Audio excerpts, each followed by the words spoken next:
vulgaire. Bonjour, je m'appelle Marine Baousson. Bonjour Marine Baousson. Et je déteste les moustiques. Ça doit être super dur d'être un moustique. Franchement, c'est l'enfer. Personne ne t'aime. Même les araignées, il y a des gens qui les aiment, mais t'as jamais des gens qui sont mousticophiles. Non, on est tous mousticophobes et on est décomplexés.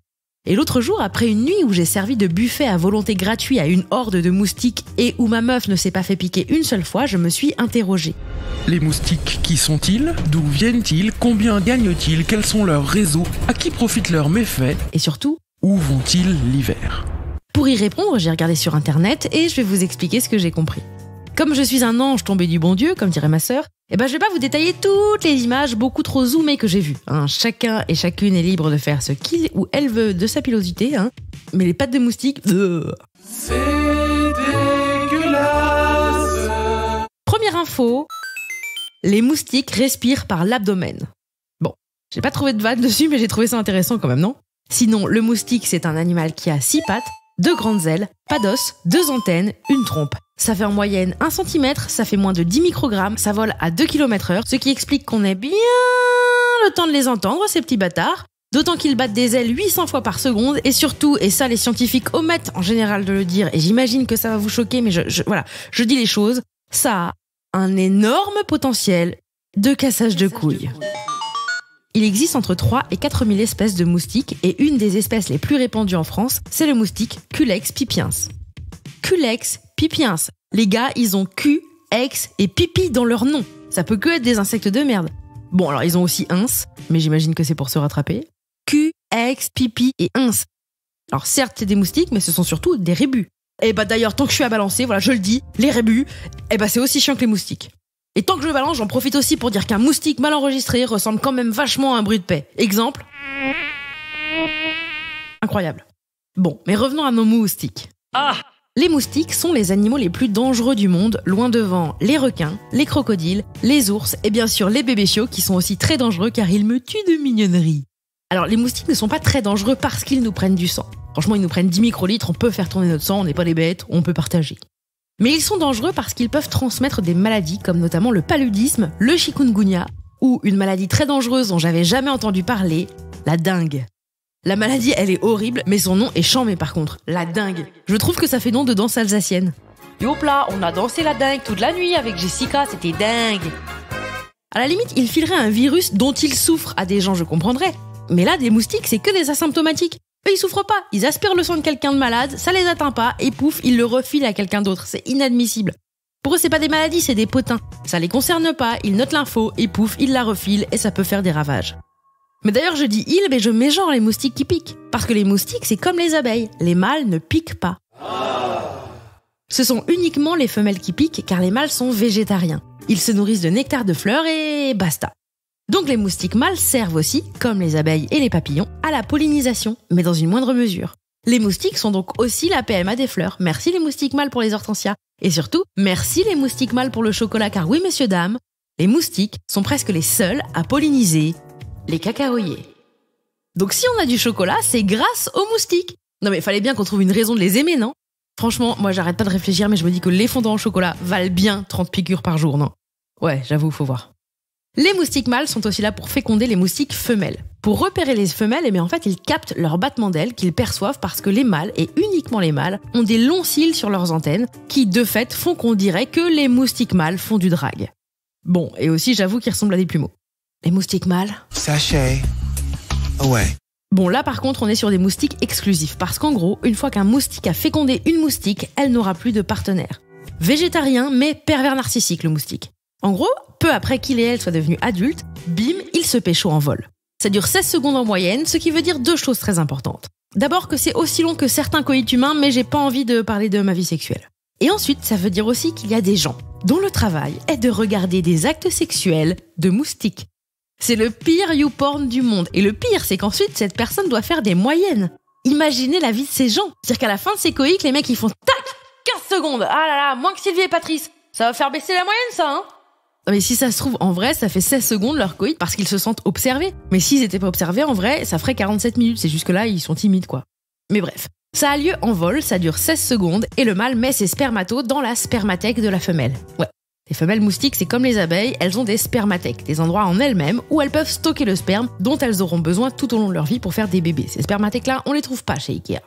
Et ces pervers narcissiques de moustiques, une fois qu'ils ont fait leur affaire, ils mettent un bouchon sur cette spermathèque afin que plus personne ne vienne féconder la femelle. Les moustiques mâles ont vraiment besoin d'une thérapie. Ou en tout cas, ils sont punis parce que très peu de temps après, ils meurent. Ouais, un moustique mâle, ça vit seulement quelques jours. Alors que les moustiques femelles, elles peuvent vivre jusqu'à 2 mois. Les moustiques femelles, we'll run the world. Les moustiques femelles, we'll run the world. Les moustiques femelles. Donc oui, ce sont uniquement les femelles qui piquent, et si elles font ça, c'est pas par plaisir de faire chier, non, c'est pour une raison, c'est qu'elles ont besoin de faire un repas de sang pour faire des bébés. En fait, ça aide au développement de leurs œufs, notamment grâce à une protéine qui se crée parce qu'il y a du sang, bref, j'ai pas tout compris, mais voilà. Donc pour ce faire, la femelle, elle cherche une proie. Et c'est là que nous, les humains, on rentre dans l'histoire parce que sa proie, c'est nous. Ça veut dire que le moustique nous chasse, s'il te plaît. Donc on peut quand même dire que les moustiques, ils sont peut-être casse-couilles, mais ils sont ambitieux et optimistes. Parce que franchement, s'attaquer à des bêtes qui font en moyenne 165 fois leur taille et entre 6 et 7 milliards de fois leur poids, c'est très courageux. Et ce que j'ignorais, c'est que les moustiques piquent aussi les oiseaux, les chevaux, les chats, les chiens, les lapins. Quoi de neuf, docteur? Etc., etc. Par contre, je pense qu'on est la seule proie au monde qui fait non! Non, tu sors! Ah, Elisa va me chercher un torchon, il m'énerve trop lui. Attends, je vais la voir. Ah, je l'ai pas eu. Ah, le bâtard! Je n'ai jamais vu aucune poule en train de se faire attaquer par un renard faire non! Non, Simone va me chercher un torchon, je vais me le faire, ce renard, je vais me le faire. Non. Mais alors, comment elle fait pour nous repérer? Eh ben déjà, tout simplement, on est grand par rapport à lui. Donc c'est vrai que c'est un peu facile. C'est comme si nous, on se mettait à chasser un immeuble à Paris. C'est pas hyper compliqué. Et ensuite, elle nous repère grâce à plusieurs choses. Le CO2 que l'on dégage. Et d'ailleurs, plus on est gros, plus on en dégage. Donc plus on est une proie facile. Donc je suis un peu une proie facile.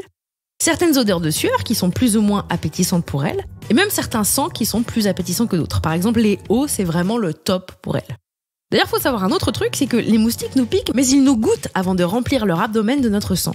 En fait, ils font comme nous avec le vin, quoi. Ça doit faire...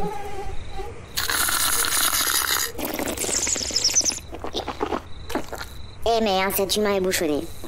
Ah, fait chier, c'était pourtant du 30 ans d'âge, merde! Donc la moustique nous trouve. Là, elle nous pique grâce à sa trompe, qui est assez grande, et qui est épaisse à peu près comme un cheveu. En fait, c'est super bien fait parce qu'à l'intérieur de cette trompe, il y a plusieurs canaux qui sont tous entourés par une membrane qu'on appelle le labium, qui est une sorte de gaine en fait.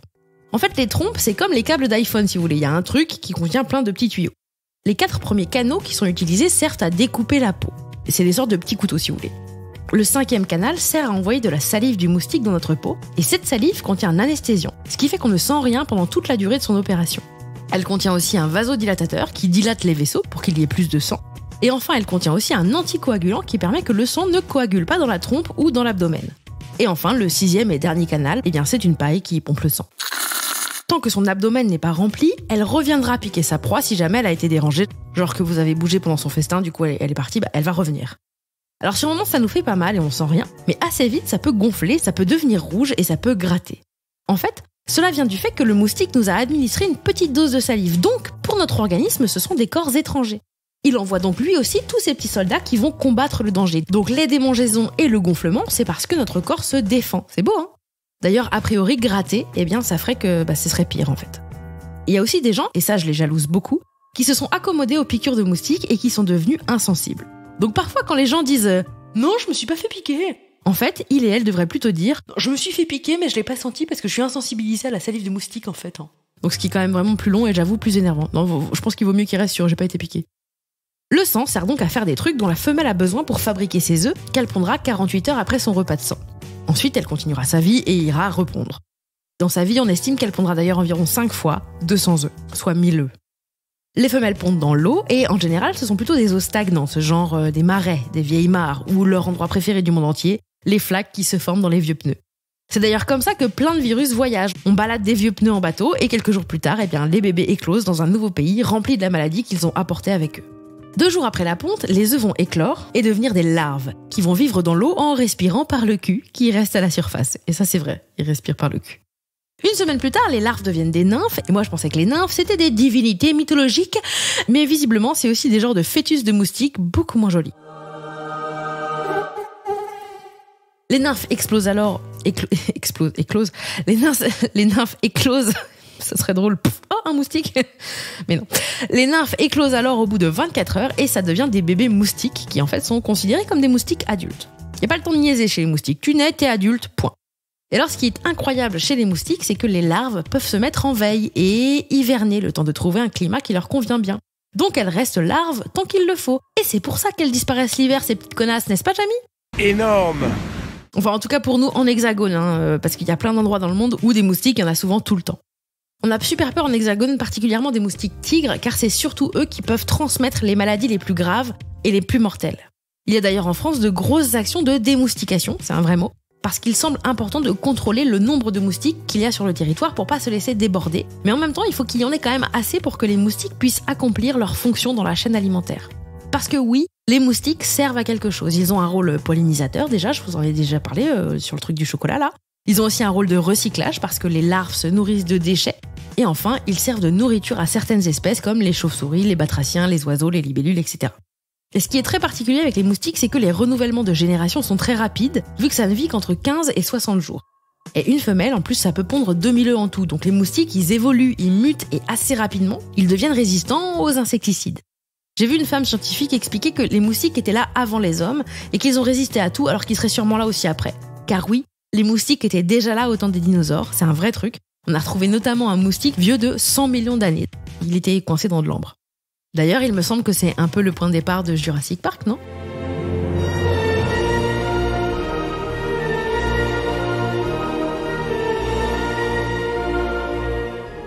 Bref, ils ont survécu aux dinosaures, ils nous survivront aussi sûrement, et pour ça, respect les moustiques. Pour ça, et pour les chocolats que fait Joanne Dubois à Saint-Brieuc aussi, bien sûr.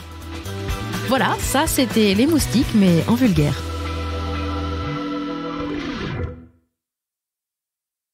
Ah, et sinon, moi, je m'appelle Marine Baousson. J'ai écrit, enregistré et produit ce podcast d'après des articles et des vidéos dont vous pourrez trouver les références en lisant les petites infos qui l'accompagnent. Il a été réalisé avec amour par le merveilleux Antoine Ollier. La musique est du fantastique Guillaume Bérat du collectif Branx. Les illustrations et la création graphique sont de la fabuleuse Juliette Poney. Je les remercie tous les trois.